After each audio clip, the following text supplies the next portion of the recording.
Grab your cup.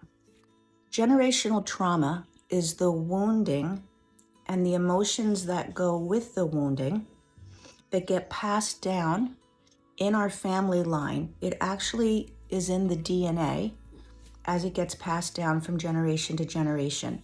So our own trauma, we talk about childhood trauma and how stress and patterns, how we wind up with a narcissist, how we wind up stressed all the time, has a lot to do with our own childhood trauma, wounding that happens from different experiences that then changes the way we think, changes our emotional body.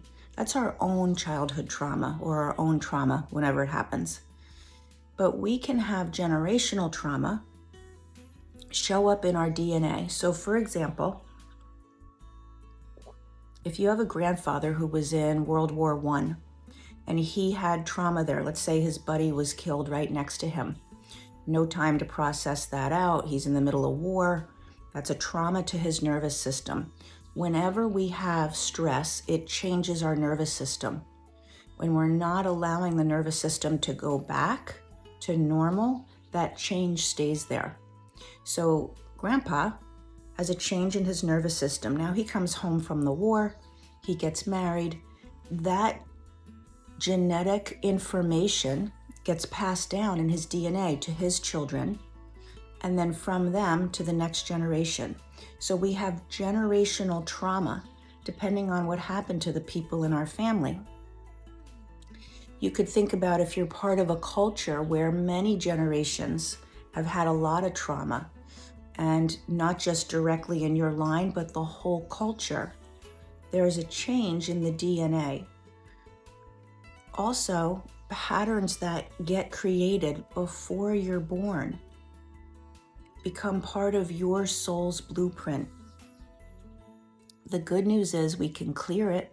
We can actually clear generational trauma.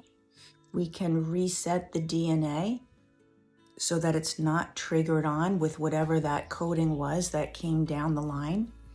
We can actually clear things that have become part of your soul's blueprint that were not there originally by divine source.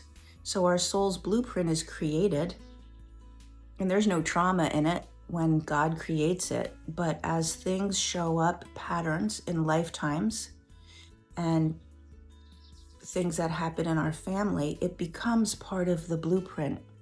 And then we wonder why are patterns showing up? Why do I do this in my life over and over? Why do the same situations come around for me to deal with?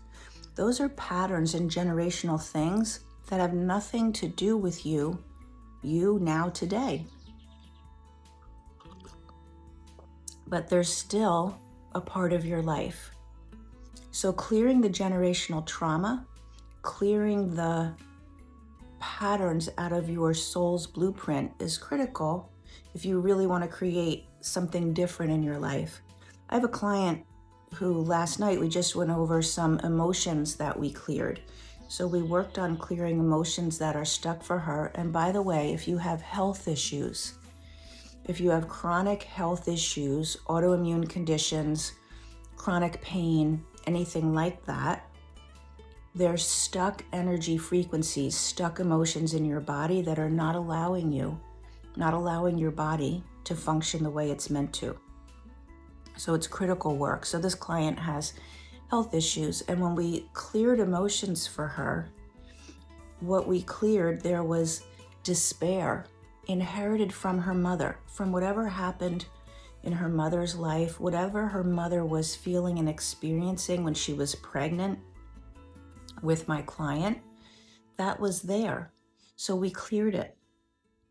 And that gives the body an opportunity to heal, and it gives you an opportunity to create a different life. But if you don't even know it's there, if it wasn't even your experience that generated the change in the DNA, if it was patterns that came generationally, lifetimes before you showed up now, you don't know about those. That's the work that we have to do. So generational trauma and clearing your soul blueprint, really, really important for you to have the life that you want now. Have a good day.